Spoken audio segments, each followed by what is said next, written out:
जिल्ह्याच्या महायुतीच्या मेळाव्यासाठी या ठिकाणी उपस्थित असलेले जिल्ह्यातील खासदार आदरणीय श्रीमंत छत्रपती उदयनराजे भोसले महाराज साहेब, या व्यासपीठावर उपस्थित असलेले आणि विधिमंडळामधले आमचे सहकारी श्रीमंत छत्रपती शिवेंद्रसिंहराजे भोसले महाराज, विधिमंडळामधले आमचे दुसरे सहकारी सन्माननीय आमदार जयकुमारजी गोरे, सन्माननीय आमदार मकरंदाबा पाटील, सन्माननीय आमदार महेशजी शिंदे, सन्माननीय आमदार दीपकजी चव्हाण, माजी आमदार सन्मान्य डॉक्टर दिलीपरावजी येळगावकर, माजी आमदार सन्मान्य आनंदरावजी पाटील, माजी आमदार सन्मान्य नरेंद्रजी पाटील, जिल्हा परिषदेचे माजी अध्यक्ष सन्मान्य संजीवरावजी नाईक निंबाळकर, भारतीय जनता पक्षाचे जिल्हा अध्यक्ष धैर्यशीलजी कदम, भारतीय जनता पक्षाचे नेते अतुल बाबा भोसले, जिल्हा मध्यवर्ती बँकेचे चेअरमन माननीय नितीन काका, RPIचे आठवले गटाचे जिल्हा अध्यक्ष अशोक बापू गायकवाड, RPI कवाडे गटाचे अध्यक्ष सन्मान्य युवराजजी कांबळे, रयत क्रांती पक्षाचे सन्मान्य सचिनजी नलवडे, माजी आमदार डॉक्टर दिलीपरावजी येळगावकर, मनोजदादा घोरपडे, शिवसेनेचे जिल्हा प्रमुख जयवंतरावजी शेलार, चंद्रकांतजी जाधव, पुरुषोत्तमजी जाधव, या ठिकाणी भारतीय जनता पक्षाच्या सर्व महिला आघाडीच्या पदाधिकारी, मी वेळ काय जास्त नावं घेण्यामध्ये घेत नाही, महायुतीच्या घटक पक्षातील सर्व सहभागी पक्षांचे पदाधिकारी, कार्यकर्ते, व्यासपीठावरील सर्व मान्यवर नेते, या महायुतीच्या मेळाव्याला सातारा जिल्ह्याच्या कानाकोपऱ्यातून आलेले सर्व कार्यकर्ते, पदाधिकारी, इलेक्ट्रॉनिक प्रिंट दोन्ही मीडियांचे सर्व प्रतिनिधी, उपस्थित सन्मान्य बंधू आणि भगिनींनो, आज या महायुतीचा संपूर्ण महाराष्ट्रामध्ये एका दिवशी मेळावा का घेतला त्याचा उल्लेख माझ्या अगोदरच्या सगळ्या वक्त्यांनी केला. सातारा जिल्ह्याला एक वेगळी परंपरा आहे, ऐतिहासिक परंपरा आहे. छत्रपतींचा वारसा आपल्या सातारच्या राजधानीला लाभलेला आहे आणि नेहमीच महाराष्ट्राच्या राजकारणामध्ये सातारा जिल्ह्यानं एक वेगळी अशी आपली स्वतंत्र ठसा महाराष्ट्राच्या राजकारणामध्ये सातारा जिल्ह्यानं उमटवलेला आहे.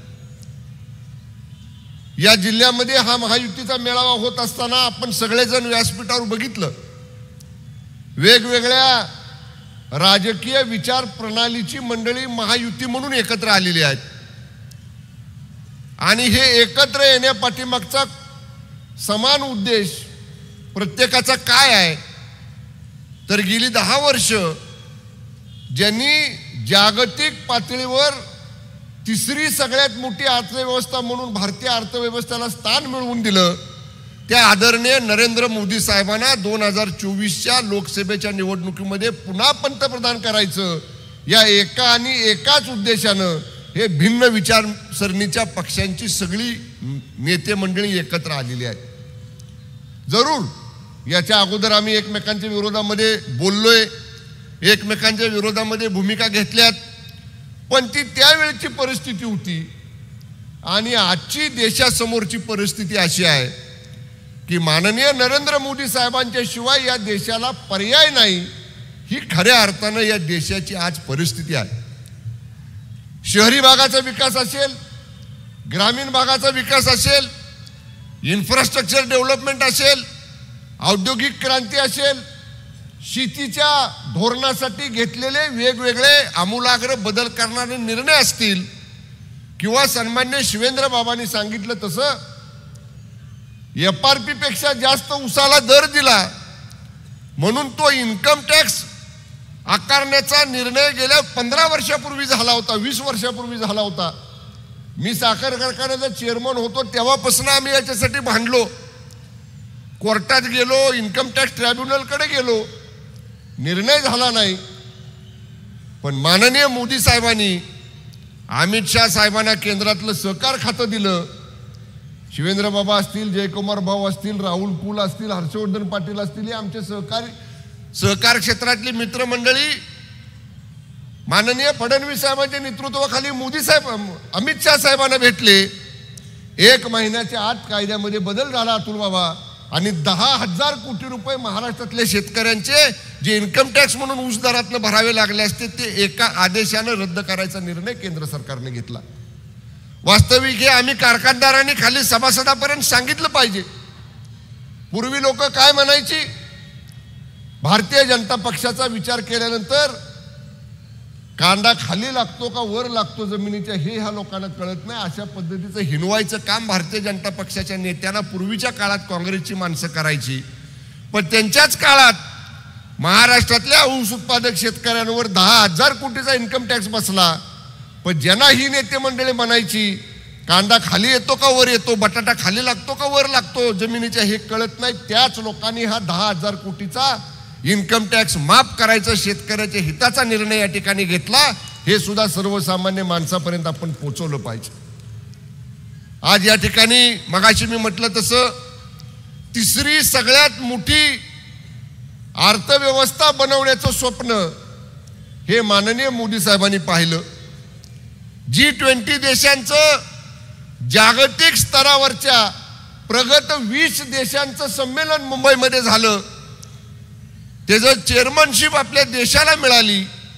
माननीय मोदी साहेबांचा डंका, माननीय मोदी साहेबांनी देशामध्ये केलेली औद्योगिक प्रगती, देशामध्ये केलेली आर्थिक प्रगती, या देशामध्ये केलेली शेतीच्या क्षेत्रातली प्रगती, या सगळ्या देशांनी त्याचं कौतुक केलं.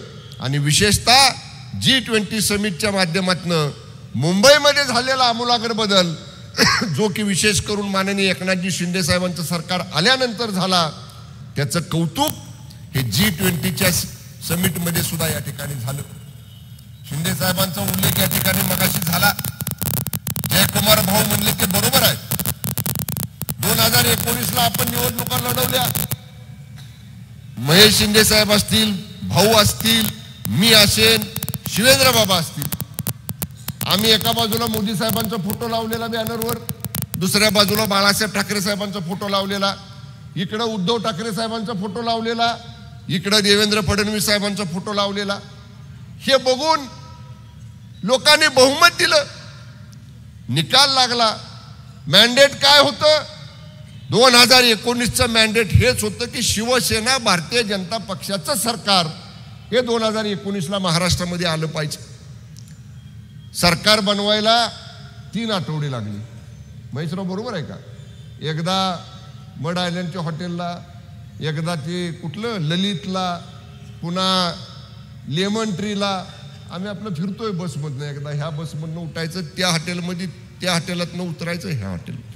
महेशराव असतील, मी असेन, अनिल बाबरसाहेब असतील, आम्ही सारखं म्हणायचो ज्यांचं या ठिकाणी आपण नाव घेऊन निवडून आलोय, ज्याचं कुंकू लावून आपण संसार केलाय, त्याच्याबरोबरच संसार करूया. पण त्यावेळी आमचं ऐकलं गेलं नाही. शेवट आम्हाला सांगितलं गेलं पक्षप्रमुखाचा आदेश तुम्हाला मानावं लागेल. आणि ना इलाज म्हणून त्यावेळी पक्षप्रमुखांचा आदेश म्हणून जयाभाऊ त्याला गद्दारी आमच्याकडनं नाही झाली, आम्हाला पक्षाचा आदेश पाळावा लागला. आणि जे नको व्हायला होतं ते 2.5 वर्ष झालं. पण जेव्हा ते सहन करण्याच्या पलीकडे गेलं तेव्हा मग गुवाहाटी मिशन सुरू झालं. आणि आज जे चित्र दिसतंय आपल्याला ते आम्ही धाडस 50 लोकांनी केलं म्हणून साठी आपल्याला आज हे महायुतीचं सरकार महाराष्ट्रामध्ये आलं. हे धाडस करायचं काही साधी गोष्ट नव्हती. आता ते रामायण वाचायची ही वेळ नाही. पण महेशराव आहेत, पहिल्या दिवशी आमच्यावरती काय वेळ आली होती आणि आम्ही कसं गेलो, कसं पोचलो आणि कसं सरकार आलं हे केव्हा तरी एकदा खाजगी